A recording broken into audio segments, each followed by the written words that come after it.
Top کے 10 ممالک ہیں دنیا میں جدھر لوگ بہت غصہ کرتے ہیں، اس میں پاکستان کا نمبر آتا ہے۔ تو یہ کس قسم کی جمہوریت ہے جو آپ کے اپنے رینکس میں نہیں ہے؟ یہ جو مذاق شروع ہوا تھا کہ 33 سیٹ سے عمران صاحب لڑیں گے، مذاق بنایا ہے ڈیموکریسی کا۔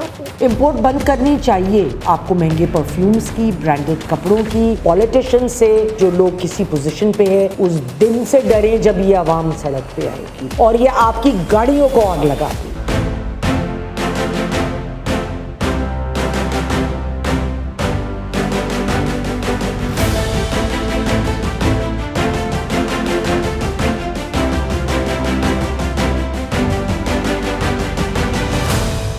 السلام علیکم ناظرین، پروگرام یاسمین کی بیٹھک کے ساتھ میں ہوں آپ کی میزبان عفیفہ راؤ اور میرے ساتھ موجود ہے میڈم یاسمین آفتاب علی صاحبہ۔ السلام علیکم میم۔ وعلیکم السلام۔ میم، آج کا جو آپ نے سبجیکٹ چوز کیا نا وہ میرے تو دل کے بہت قریب ہے، کیونکہ اپنے آفس میں سب سے زیادہ لڑائیاں میں فیس کرتی ہوں، کیونکہ ڈفرینس آف اوپینین جو ہے نا وہ آج کل ہمارے اندر اتنی برداشت ہی نہیں رہی ہے کہ ہم کسی کی اوپینین جو ہے وہ بھی برداشت کر سکیں۔ تو اس کے بارے میں بتائیے گا کہ آپ کے خیال میں اس سارے جو ایک ماحول بن گیا ہے اس کی کیا وجہ ہے؟ کچھ عرصے پہلے گیلپ گلوبل ایموشنز کا ایک ٹیسٹ یا سروے آپ کہہ لیجئے، اس رپورٹ کے تحت جو ٹاپ کے 10 ممالک ہیں دنیا میں جدھر لوگ بہت غصہ کرتے ہیں، اس میں پاکستان کا نمبر آتا ہے۔ اس کی ایک چھوٹی سی میں دو ایگزامپلز دوں۔ آپ آج کل سوشل میڈیا پہ دیکھیے، گالی گلوچ، بدتمیزی، لیک آف ٹالرنس۔ اچھا، آپ کا علیحدہ پوائنٹ آف ویو ہے، مانتے ہیں، تو ایک رسپیکٹ کے ساتھ بھی آپ ڈس ایگری کر سکتے ہیں، لیکن ہم لوگ پڑھے لکھے لوگ بھی اتنی بد تہذیبی کا مظاہرہ کرتے ہیں۔ اچھا، میں نے ایک چیز یہ دیکھی، کیونکہ میں سمجھیے کہ اپنے کالج کے زمانے سے میں نے لکھنا شروع کیا، مسلم اخبار اس زمانے میں آتا تھا۔ آئی واز آلریڈی رائٹنگ اوپیڈس جب میں ماسٹرز کرنے گئی تھی، تو وہاں ماحول بڑا فرق تھا، وہ وقت اور تھا، لوگ پڑھے لکھے، شائستہ، رائے فرق ہے، اوکے، مگر شائستگی کے ساتھ۔ اب جب ہم دیکھتے ہیں، اور اس کا میں یہ تو نہیں کہوں گی کہ میں 100% عمران خان کو اس کا دوش دیتی ہوں، لیکن یہ ضرور ہے کہ جس طرح کی زبان اور کلچر انہوں نے اپنایا گفتگو میں، الفاظ کا چناؤ، اور اگر کوئی اپوزیشن میں ہے تو اس کو جس طرح اٹیک کرنے انداز ہے نا، تو ظاہر ہے لوگ جس کو ایک کلٹ فالوئنگ ہوتی ہے اور لوگ کسی کو بڑا پسند کرتے ہیں، تو ہم چاہتے ہیں وہ خوبیاں یا وہ عادات ہم بھی اپنائیں۔ اور ینگ جنریشن تو ویسے ہی بہت زیادہ آئیڈیلائز کرتی ہے اور یہ ان کی خوش قسمتی ہے، لیکن یہ کہ اس کا ایک غلط اثر نسل پہ چھوڑنا، لیکن یہ خالی یہ بات نہیں۔ اچھا، اس میں آپ کو کس حد تک یہ ریزن لگتی ہے کہ دیکھیں پولیٹیشین ہمارے اس سے پہلے بھی بہت سی عجیب لینگویج بھی کرتے تھے، دوسرے جو اپنے اپوننٹ ہے اس کے حوالے سے نیگیٹو کمپین بھی کی جاتی تھی، لیکن شاید اب سوشل میڈیا کا زمانہ تو عمران خان کی باتیں جو ہیں وہ بہت زیادہ کیونکہ وائرل ہو جاتی ہیں، تو آپ کو نہیں لگتا کہ شاید یہ فیکٹر ایک زیادہ ہے اس ساری چیز میں اس سے زیادہ ایک ڈیپر فیکٹر کی طرف جانا چاہوں گی۔ یہ ذرا تھوڑا سا میرے خیال میں سپرفیشل لیول پہ ہے، مگر میں اس کی چیز کو اتنی اہمیت نہیں دیتی۔ اگر لوگوں کی سوچ اچھی ہوتی پولیٹیشینس کے بارے میں، پازیٹیو ہوتی، انہوں نے خود کو ایسا کر کے دکھایا ہوتا کہ ہم ان کی عزت کر پائیں، یہ نہیں کہ سب برے ہیں۔ اب مسئلہ کیا ہے؟ مسئلہ کیا ہے؟ ہمارے ہاں کوئی بھی پولیٹیشین پارٹیز یا تو ڈائنیسٹک ہیں، آپ پی ایم ایل این کو دیکھ لیجئے، آپ پی پی پی کو دیکھ لیجئے، اگر ایم کیو ایم میں ہیں یا پی ٹی آئی میں، تو آپ سوچ سکتے ہیں کہ ایم کیو ایم الطاف صاحب کی جو پارٹی ہے اس میں الطاف صاحب کے علاوہ کوئی شخص چیئرمین شپ کے لیے آئے؟ کیا آپ سوچ سکتے ہیں کہ پی ٹی آئی میں عمران خان کے علاوہ ان کے مد مقابل کوئی آئے؟ تو یہ کس قسم کی جمہوریت ہے جو آپ کے اپنے رینکس میں نہیں ہے؟ جو واحد پولیٹیکل پارٹی ہے پاکستان میں جس میں ڈیموکریسی ہے، جس کے رینکس میں میرٹ پہ فیصلے ہوتے ہیں، وہ جماعت اسلامی ہے، اور اس کے علاوہ تو مجھے کوئی نظر نہیں آتی۔ اچھا، میں نے بہت عرصہ پہلے سے ایک کانسیپٹ کو لیا، نوٹا، نن آف دا ابو ایپلیکنٹس۔ یہ کیا ہے؟ جب ہمیں ایک بیلٹ پیپر ملتا ہے تو اس کے اوپر لکھا ہوتا ہے, اگر ہم نوٹا کو ٹک کر دیں اس کا مطلب ہے ہم کہہ رہے ہیں ہم نے اوپر میں سے کسی کو ووٹ نہیں دینا. جب ہم اوپر میں سے کسی کو ووٹ نہ دیں تو ای سی پی کو چاہیے ان لوگوں کی وہ سیکیورٹیاں ضبط کریں اور اگلے 2 الیکشنز کے لیے ان لوگوں کو الیکشن لڑنے کی اجازت نہیں ہونی چاہیے. یہ ایک بڑا ڈیموکریٹک طریقہ ہے ان لوگوں سے جان چھڑانے کا جو ہر حکومت میں شامل ہو جاتے ہیں. اس سے خود بخود سیکیورٹی نہیں ہو جائے گی. اب دیکھیے پی ٹی آئی میں مثال کے طور پہ, کیونکہ پی ٹی آئی کی حکومت رہی اور بہت پاپولر رہی اور بڑے زوروں میں وہ اوپر آئے تھے, کون کون لوگ شامل تھے؟ ان میں سے مجھے 1-2 کے ایسے نام بتائیں نمایاں لوگ جو ہر پارٹی میں شامل نہیں رہے پہلے. تو صرف وہ دودھوں کے دھلے تو نہیں ہو گئے کیونکہ وہ ادھر آ گئے. میں ایک ڈیموکریٹک کانسیپٹ کی بات کر رہی ہوں, کسی پارٹی کو ایکیوز نہیں کر رہی. اب اس میں بنگلہ دیش میں اور بہت سارے ممالک میں یہ رواج ہے. اب آپ دیکھیے, میرا یہ ماننا ہے کہ جب کوئی شخص چیئرمین یا کسی بھی پارٹی کی سیٹ پہ ہوتا ہے اس کو 2 دفعہ سے زیادہ 3 years ایچ میکسیمم نہیں اجازت ہونی چاہیے ہونے کی. ڈیموکریٹکلی کسی کو آنا چاہیے, اور یہ نہیں کہ آپ فلاں کے بیٹے ہیں یا بیٹی ہیں تو وہ میرٹ ہے کہ آپ آئیں گے. ہاں, جب یہ ہوتا ہے تو وہ شخص ان لوگوں کو اپنے ساتھ رکھے گا جس کی لائلٹی اس کے ساتھ ہوگی, وہ میرٹ نہیں دیکھا جاتا. بالکل. اس میں بہت سارے منسٹرز آپ کے ایسے ہوتے ہیں جن کا ایک پرٹیکولر منسٹرشپ سے لینا دینا ہی نہیں ہوتا, ان کو پتہ ہی نہیں الف بے بھی نہیں پتہ ہوتی, کچھ نہیں پتہ ہوتا. میں 2 دن پہلے PNN پہ ایک مبشر لقمان کا پروگرام دیکھ رہی تھی, بہت زبردست پروگرام تھا. میں نہ دیکھتی, ان کا مجھے میسج آ گیا تھا کہ پروگرام لگ رہا ہے میرا, دیکھو. میں نے دیکھا, بہترین پروگرام تھا. اور ادھر انہوں نے جو 3 ان کے شرکاء بیٹھے تھے ان سے یہ سوال کر لیا کہ چائنا نے جب انوالومنٹ کی اپنی گوادر میں تو there was an agreement کہ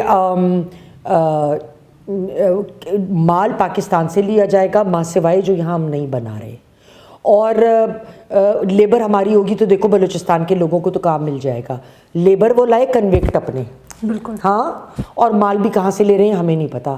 جب انہوں نے پوچھا, جو 3 پارٹیوں کے صاحبان بیٹھے تھے ان کو کک سمجھ نہیں آئی کہ سوال مبشر نے کر کیا لیا تھا اس وقت. بالکل.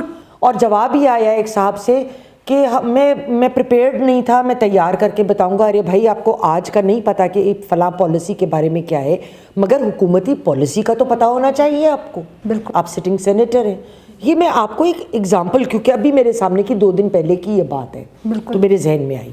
نمبر 2, جب ہم کوئی الیکشن لڑتا ہے MNA یا MP, میرا ماننا ہے کہ 2 دفعہ کے آگے اس کو نہیں اجازت ہونی چاہیے. بالکل. اور 2, یہ جو مذاق شروع ہوا تھا کہ 33 سیٹ سے عمران صاحب لڑیں گے, مذاق بنایا ہے ڈیموکریسی کا آپ نے. آپ کو حد سے حد 2 سیٹوں سے اوپر اجازت نہیں ہونی چاہیے. دیکھیے نا, ملک کا پیسہ لگتا ہے. اسی طرح, اور جھگڑے ابھی کیوں ہوئے تھے قومی ان لوگوں کی پارٹی میں کہ ان لوگوں کو آپ نے کہا کہ پیسہ لگائیں, جو پیسہ لگائیں گے اور لڑیں گے آپ, اس کے بعد سے وہ بائی الیکشن ہوں گے, وہ پھر پیسہ لگائیں گے, پھر نیشنل حکومت آئے گی, پھر پیسہ لگائیں گے, اور اچھا خاصا پیسہ لگتا ہے. بہت کتنا نقصان. اچھا, پھر لوگوں کو غصہ کیوں آتا ہے؟ ہم کہتے ہیں ڈیموکریسی سپلیمنٹ نہیں ہے الیکشن کا. اگر آپ تھیسس پڑھیں باہر کے کوئی کہ ڈیموکریسی ہے کیا, ڈیموکریسی کے مختلف لوازمات ہیں. الیکشن 7 لوازمات میں سے 5ویں نمبر پہ ہے. وہی نا کہ ان میں سے ایک ہے. اس الیکشنز میں جانے کے لیے کچھ لوازمات کا پہلے سے ہونا ضروری ہے. مثلاً آپ کا کچھ حد تک تعلیم ہو. ایک ان پڑھ کو آپ بریانی کی پلیٹ پہ خرید لیتے ہیں تو اس کا ووٹ تو اور میرا ووٹ تو بھائی برابر ہی ہے. اور پڑھے لکھے لوگ اگر کم ہیں تو پھر مطلب وہ بریانی پہ بکنے والوں کا تو مل گیا ان کو, کیونکہ وہ کہتے ہیں کہ ہمیں تو آگے بھی کچھ نہیں ملتا. اب ہو کیا رہا ہے, جو زیادہ تر میں آج کل اپنے ملنے جلنے والوں میں یا کہیں گروسری کرنے جاتی ہوں تو سبزی والے سے بھی بات کر لی سے نا, ہر کراس مکس آف پیپل. لوگوں کو غصہ اس وقت کیوں ہے؟ نمبر 1, لوگوں فرسٹریٹڈ ہے. اب مجھے عفیفہ پہ تو بڑا غصہ ہے نا.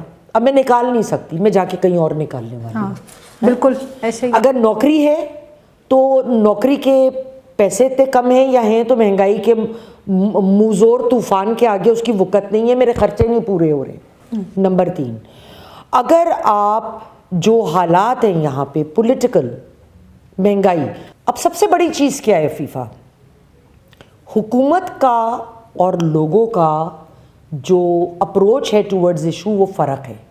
حکومت چاہتی ہے ہمیں ڈالر ملے, ہم ڈیفالٹ سے بچیں. لوگوں کا مسئلہ ہے معیشت, مہنگائی. آئی ایم ایف کہتا ہے ابھی $7 بلین کا ٹرانچ بنگلہ دیش کو آئی ایم ایف نے دیا ہے, ہم 6 بلین یا جو بھی اس پہ ملین اور کچھ پہ ہم ناک رگڑ رہے ہیں جو ہمیں نہیں مل رہا ہے. کیونکہ ہمیں نہ صرف یہ کہ ضرورت ہے قرض اتارنے کے لیے پیسے, مگر اگر 10 روپے میں آپ کا خرچ چلتا ہے, آپ کے کما 7 روپے رہی ہیں, تو آئی ایم ایف کہتا ہے وہ باقی 3 روپے کہاں سے آئیں گے, اس کو بھی دیکھنا ہے. دوسرا یہ جو ہم نے ابھی بات کری کہ جس طرح سے ہمارے یہاں پولیٹیشنز پاور میں آتے ہیں, جس نسل اور جس قسم کے لوگ آتے ہیں, پھر وہ ٹکے رہتے ہیں, پھر ان کے حالی موالی آتے ہیں جن کو الف نہیں پتہ ہوتا کسی چیز کا.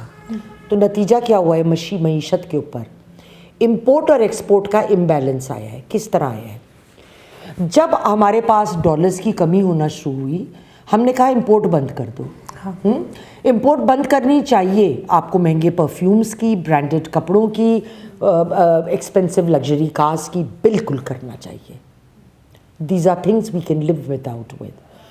آپ امپورٹ بند کرتے ہیں اس جز کی جو ایک لائف سیونگ لوکل بننے والی ڈرگ میں استعمال ہو. جب آپ کا امپورٹ کم ہوا, آپ کی لوکل پروڈکشن پہ اس کا اثر پڑا ہے. بہت ساری چیزیں جس کے لیے آپ باہر کی چیزیں منگواتے تھے بالکل وہ نہیں آ رہا. So your production has fallen. نتیجہ جاب سچویشن پہ آیا, نتیجہ آپ کی پروڈکٹس نہیں بن رہی, آپ کی چیزیں وہ اس طرح سے نہیں بن رہی ہیں. اب لوگوں کا کنزیومنگ بینک پاور تو آلریڈی کم ہے, نوکریاں ختم ہو گئی. جہاں لوگ نوکریاں کر رہے ہیں وہاں پہ تنخواہیں نہیں مل رہی. ابھی پیچھے دنوں ایک بچی جو ایک کافی نام والے ٹی وی اسٹیشن پہ کام کر رہی ہے, اس نے مجھے اپنا سی وی بھیجا کہ میم آپ کوئی جگہ ہو تو بتائیے. میں نے کہا کیوں, کیا ہوا, تم تو 3 ماہ پہلے آئی تھی. کہ جی میم مگر آج تک تنخواہ نہیں ملی.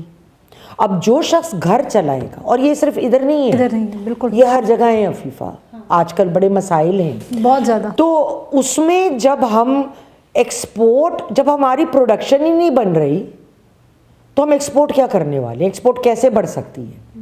دیکھیں ادھر ہمیں ضرورت تھی ایک کمال کے اکانومسٹ کی, آج نہیں بڑے برسوں سے, بہت برسوں سے. لیکن جب لوگ آ کے ان کے گھر کی باندھی ہوگی ایک پولیٹیکل پارٹی, ان کا بیٹا بیٹی, ان کا نواسا نواسی, پوتا پوتی ہی آئیں گے, آپ قابل سے قابل ترین ہوں, آپ کو چانس نہیں مل سکتا کیونکہ آپ وہ نام نہیں کیری کر رہے ہیں. اسمبلی میں آپ چلے جائیں اور وہ وہاں پہ جو ان کو ٹی اے ڈی اے ملتا ہے, جو جس طرح کے جو ہے نا زہرانے یہ وہاں پہ دیتے ہیں, جس طرح کے عشائیے وہاں پہ دیے جاتے ہیں, تو ان کے اندر جو لمبی چوڑی ڈشز کی فہرست ہوتی ہے اس میں کمی کیوں نہیں کرتے؟ جیسے یہ دیکھیے, میں خود گھر سے چائے پی کے کیوں نہیں چلے جاتے؟ بالکل پینی چاہیے, اور بالکل پینی چاہیے, اور بالکل وہاں پہ سرو نہیں ہونا چاہیے. بہت ہے نا تو فلٹر واٹر سرو کرو, وہ بھی منرل واٹر نہیں, پیسے اگر لگتا ہے. ہاں فلٹر ہر جگہ آتا ہے, لیکن وہاں پہ تو یہ تیتر بٹیر کھاتے ہیں. تیتر بٹیر.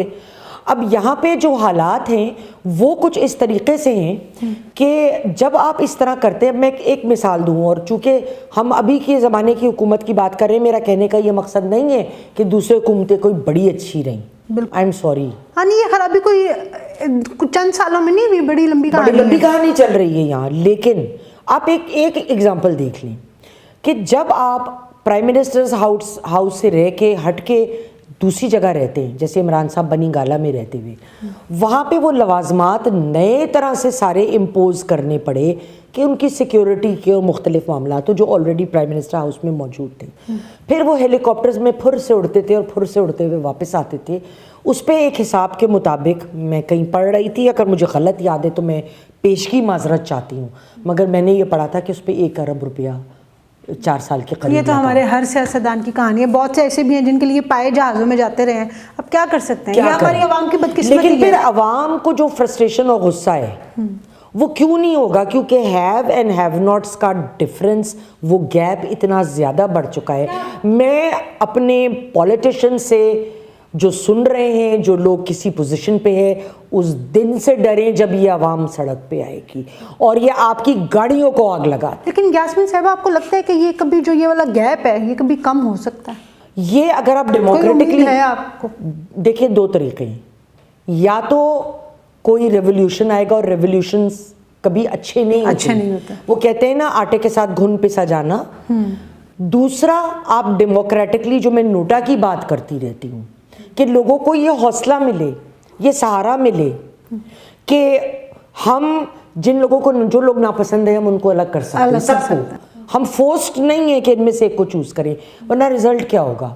ان الیکشن میں میری پریڈکشن ہے سب سے زیادہ لو ٹرن اوور ہوگا اس وقت, بیکاز لوگ ڈس ہارٹڈ. لیکن یہ جو ٹرن اوور ہوتا ہے اس کو تو ہم کنسیڈر ہی نہیں نہ کرتے. ہم تو صرف یہ گنتے کہ اچھا جی ہمیں تو اتنا ووٹ پڑ گیا, یا ہم تو جیت کے, بے شک 1 ووٹ سے جیتے.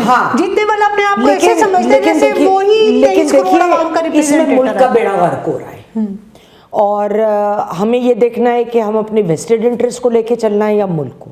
میرے خیال میں ملک زیادہ ضروری ہے. بالکل یاسمین میم, آپ نے صحیح بات کی کہ اس وقت جو ہے وہ ملک کو بچانا سب سے زیادہ ضروری ہے, کیونکہ ملک ہوگا تو ہم سب کا بھی سروائیول ہے. ورنہ غلامی سے نکلنا کتنا مشکل ہے, کتنا آسان ہے, وہ ہمیں اپنے آباء و اجداد کی کہانیاں دوبارہ سے پڑھنے کی ضرورت ہے کہ وہ کس طرح سے قربانیاں دے کے جو ہے وہ اس ملک کو انہوں نے حاصل کیا تھا. تو ان کہانیوں سے ہی سبق سیکھ لیں, خود ایک کہانی بننے کا دوبارہ سے موقع مت آنے دیں, اور اس ملک کو بچانے کی ہر ایک ممکن کوشش کریں. آج کا ویلوگ آپ کو پسند آیا ہو تو ویڈیو کو لائک اور شیئر ضرور کیجیے گا. کمنٹ سیکشن میں ہمیں اپنی رائے سے آگاہ کیجیے گا. انٹل دا نیکسٹ ٹائم, اللہ حافظ.